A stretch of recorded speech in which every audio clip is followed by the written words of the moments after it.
নমস্কার, Times of হিস্ট্রির আরেকটি ব্লগে আপনাদের স্বাগত।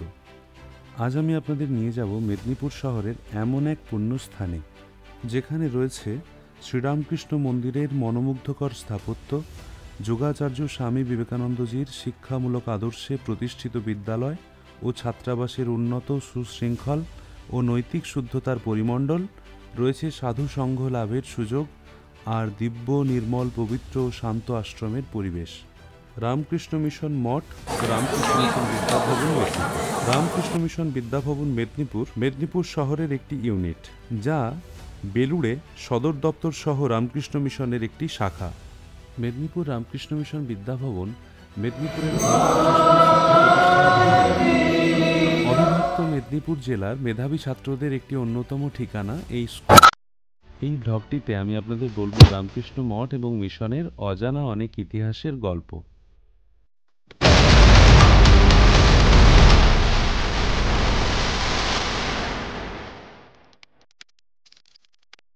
রামকৃষ্ণ মঠ এবং রামকৃষ্ণ মিশন আশ্রম মেদিনীপুর শহরের নতুন বাজার বাস স্টপের অতি নিকটে অবস্থিত। মেদিনীপুর রামকৃষ্ণ মিশন বিদ্যাভবন প্রতিষ্ঠিত হয় 19 আগস্ট 1948 সালে। এই উচ্চ মাধ্যমিক বিদ্যালয়ের পরিবেশ ছবির মতো সুন্দর। প্রতি বছর মাধ্যমিক এবং উচ্চ মাধ্যমিক পরীক্ষায় এই বিদ্যাভবনের ছাত্ররা অসামান্য মেধার পরিচয় দেয়।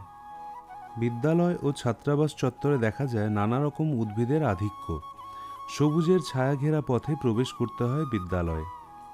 বিদ্যালয়ে প্রবেশের পূর্বে ডান দিকে শৃঙ্খলার পরিবেশযুক্ত ছাত্রাবাসকে রেখে সামনে এগিয়ে যেতে হয়। এটাই রামকৃষ্ণ মিশন বিদ্যাভবনের মূল গেট। বিদ্যাভবনের মূল গেটে প্রবেশ করেই দুচোখ জুড়িয়ে যায়। মাঝখানে ঘাসে ঢাকা নানা প্রকার ফুলগাছ দ্বারা সুসজ্জিত, বৃক্ষ প্রাচীরে শোভিত ছোট্ট একটি সবুজ মাঠ, যার দক্ষিণে সারদা ভবন এবং উত্তরে বিবেক ভবন। বাঁ দিকে সুন্দর করে তৈরি করা সাইকেল স্ট্যান্ডের পাশ দিয়ে এগিয়ে গেলেই আমাদের মতো প্রাক্তনীদের চিরপরিচিত সেই সারদা ভবন, যা আমাদের কৈশোর ও প্রাক যৌবনের উপবন। এত বছর পরে স্কুলের সেই পরিচিত পরিমণ্ডল দেখলে মন বলে ওঠে সবই সেই আগের মতোই আছে। সারদা ভবনে প্রবেশ করেই দৃষ্টি আটকে যায় সিঁড়ির পাশেই পুরাতন নোটিশ বোর্ডে। পিছনের ওয়াল ব্ল্যাকবোর্ডে আমাদের সময়কার মতোই সেই পরিপাটি আলপনা এঁকে বিশেষ কোনো দিন সম্পর্কে লেখা, আর সামনের কাঠের পাযুক্ত ব্ল্যাকবোর্ডে পিন দিয়ে আঁটা আগের মতোই একই রকম দু চারটে নোটিশ। সামনের সিঁড়ি দিয়ে ওপরে ওঠার সময় শরীরে এক অদ্ভুত শিহরণ জাগে। মনে পড়ে যায় স্কুলের সেই সোনায় মোড়া দিনগুলোর কথা। এই বিদ্যালয়ের প্রতিটি কোণায় সেই চিরপরিচিত জিনিসগুলো আজও একইভাবে বর্তমান। দ্বিতলে উঠেই নজর পড়ে সেই ঘণ্টাটার ওপর। বাঁ দিকে অফিস রুম ও হেড মহারাজের রুমে যাওয়ার পথে সেই ওয়াল ম্যাগাজিনের বোর্ড।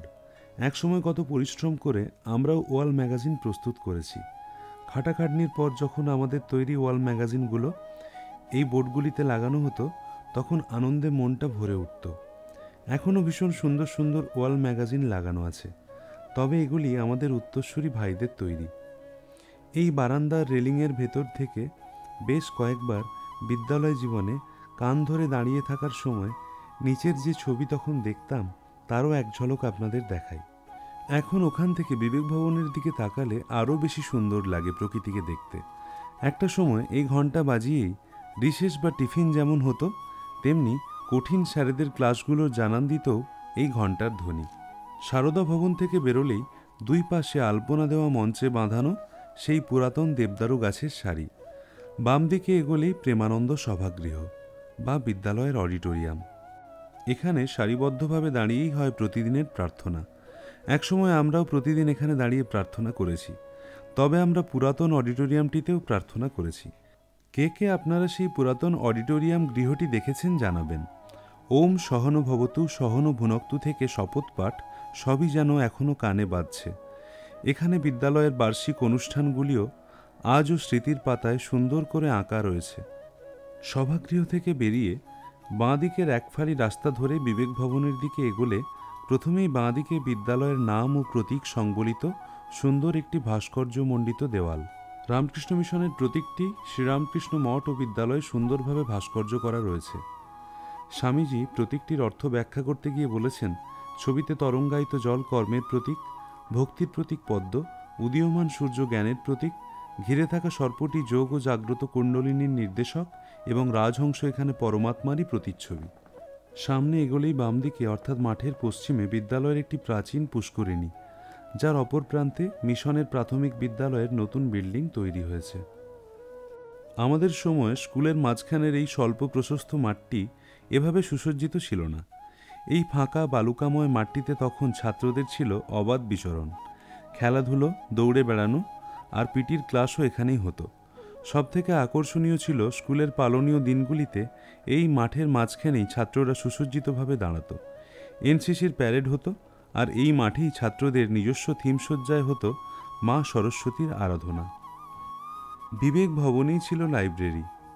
বিবেক ভবনের সামনে উদযাপন মঞ্চে এখন বিশেষ দিনগুলি উদযাপিত হয়।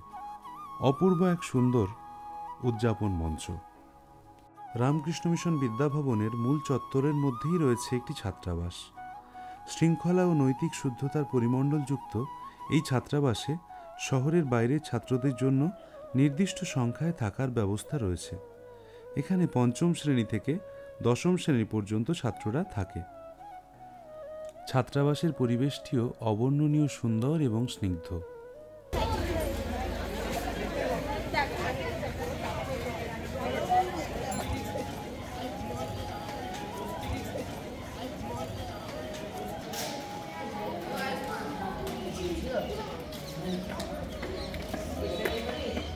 এটি রামকৃষ্ণ মিশনের খেলার মাঠ। এটি পালবাড়ি মাঠ নামেও খ্যাত। শ্রীমৎ স্বামী ভূতেশানন্দজি মহারাজ কোনো এক অক্ষয় তৃতীয়ার পূর্ণ দিনে এই মাঠের শুভ দ্বারোদ্ঘাটন করেছিলেন। রামকৃষ্ণ মিশন হোস্টেলের ছাত্ররা প্রতিদিন সারিবদ্ধভাবে এই মাঠে খেলতে আসে। বিকেলবেলা বিদ্যালয়ের বার্ষিক ক্রীড়া প্রতিযোগিতা এই মাঠেই সম্পন্ন হয়। মেদিনীপুরের এই আশ্রমটি 1914 খ্রিস্টাব্দে বর্তমান অবস্থানে স্থানীয় একদল ভক্ত প্রতিষ্ঠা করেছেন, যারা স্বামী বিবেকানন্দের সরাসরি শিষ্য শ্রী শরৎচন্দ্র চক্রবর্তীর দ্বারা অনুপ্রাণিত হয়েছিলেন। শ্রী চক্রবর্তী তখন মেদিনীপুর পোস্ট অফিসের সুপারিনটেন্ডেন্ট হিসেবে কর্মরত ছিলেন।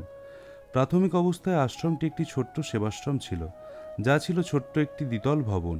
প্রথম তলায় মন্দির ও সন্ন্যাসীদের কোয়ার্টার এবং দ্বিতীয় তলায় অফিস ছিল। এই ভবনটি নারাজলের রাজা নরেন্দ্রলাল খানের মহৎ দানে তৈরি হয়।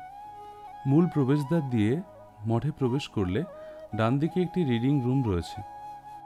আশ্রম প্রতিষ্ঠার পর মা শারদামণি দেবী যখন ট্রেনে কলকাতায় যাচ্ছিলেন, তখন ভক্তরা মেদিনীপুর স্টেশনে মায়ের সাথে দেখা করে মাকে প্রণাম দেন এবং সেবাশ্রম প্রতিষ্ঠার ব্যাপারে মাকে অবহিত করার পর মায়ের আশীর্বাদ প্রার্থনা করেন। শ্রী শ্রী মা তাঁদের আশীর্বাদ করে বলেন, এই আশ্রম একটি ভালো গণিত কেন্দ্র হয়ে উঠবে, তোরা দেখিস। এই আশ্রম প্রতিষ্ঠার শুভারম্ভে এই পরম পুণ্য ভূমিতে শুভাগমন ঘটেছে যোগাবতার শ্রীরামকৃষ্ণ দেবের লীলা সহচর স্বামী সুবোধানন্দজি মহারাজের, এবং 1917 খ্রিস্টাব্দে মুখ্য পরিদর্শক হয়ে এসেছেন স্বামী প্রেমানন্দজি মহারাজ। 1931 সালে বেলুড় মঠ মেদিনীপুর কেন্দ্রের সাথে তাদের অধিভুক্তি মঞ্জুর করে। এর নামকরণ হয় রামকৃষ্ণ মিশন আশ্রম। 1945 সালের মার্চ মাসে স্বামী বিশ্বকাত্মানন্দজি মহারাজ মেদিনীপুর আশ্রমের সেক্রেটারি হিসেবে দায়িত্বভার গ্রহণ করেন, যার পরবর্তীতে আশ্রমটি বৃদ্ধি লাভ করতে শুরু করে। 1948 সালে প্রাথমিক বিদ্যালয়, রামকৃষ্ণ মিশন বিদ্যাভবন এবং দাতব্য চিকিৎসালয় চালু হয়। দাতব্য চিকিৎসালয়টি বর্তমানেও রয়েছে। 1957 সালে উচ্চ মাধ্যমিক বিদ্যালয় শুরু হয়। রামকৃষ্ণ মিশন বিদ্যাভবনের বর্তমানে যে সুন্দর দুটি স্কুল বিল্ডিং রয়েছে, তার মধ্যে সারদা ভবন সুপ্রাচীন আর বিবেক ভবন তুলনায় নবীন বলা চলে। স্বামী বিশ্বকাত্মানন্দজি মহারাজ পূর্বাশ্রমে ময়নার বাসিন্দা ছিলেন। খুব কড়া মেজাজের ব্যক্তিত্ব। কেউ দেওয়ালে হেলান দিয়ে দাঁড়িয়ে আছে কিংবা দেওয়ালে গোড়ালি ঠেক দিয়ে দাঁড়িয়ে আছে দেখলে কাঠের ছাতার মাকানো হাতল দিয়ে সেই ছাত্রের জামা টেনে ধরে বকাবকি করতেন। সেই আমলে কিছু বিচ্ছু ছাত্র মহারাজের ছাতার বাড়ি খেয়েছে বলাই বাহুল্য। রজনী মহারাজ ওই সময় ছাত্রদের রক্ষাকর্তা ছিলেন। হোস্টেলের ছেলেরা আড়ালে স্নেহপরায়ণ রজনী মহারাজের নাম দিয়েছিলেন মা। আত্মন মোক্ষর্থং জগদ্ধিতায়চ, অর্থাৎ মোক্ষ লাভ এবং জগতের কল্যাণের জন্য আত্মত্যাগ করা। যুগনায়ক স্বামী বিবেকানন্দজি ঋগ্বেদের এই শ্লোককে মূলমন্ত্র করেই জগৎ কল্যাণে প্রতিষ্ঠা করেছিলেন রামকৃষ্ণ মিশন, যা বর্তমানে সারা বিশ্বের প্রায় সকল কোণায় মানব কল্যাণের কর্মযজ্ঞে নিয়োজিত। মঠ থেকে বেরোনোর পর ডান দিকে একটি সুদৃশ্য বুকস্টল, যেটি 2022 সালে নতুনভাবে উদ্বোধন করেছেন স্বামী শরণানন্দজি মহারাজ। এই বুকস্টলটিতে স্বামীজি, মা শারদামণি এবং ঠাকুর রামকৃষ্ণদেবের বিভিন্ন ধরনের পুস্তক পাওয়া যায়। এখানে ঠাকুরমা স্বামীজির ছবিও পাওয়া যায়। রামকৃষ্ণ মঠে প্রতিদিন সকাল এবং সন্ধেবেলা প্রার্থনা হয়। শহরের স্থানীয় ভক্তবৃন্দ এবং আবাসিক ছাত্ররা প্রতিদিন সান্ধ্যকালে পরিপাটি করে সাদা ধুতি ও পাঞ্জাবি পরে মঠে প্রার্থনা করতে যায়। প্রতিদিনের এই অভ্যাসের কারণে খণ্ডন ভব বন্ধন জগ বন্দন বন্দি তোমায় স্বামীজি রচিত এই প্রার্থনা সঙ্গীত আজও সম্পূর্ণ মুখস্থ, এবং যা কর্ণকুহরে প্রবেশ করলে যে মতো অবস্থাতেই থাকি না কেন প্রাণ মনে এক অদ্ভুত আকর্ষণ অনুভব করি। এক ধনাত্মক ঊর্জাতে হৃদয় প্রজ্বলিত হয়ে ওঠে। হৃদয় প্রতিধ্বনিত হয় নিরঞ্জন নররূপধর নির্গুণ গুণময়।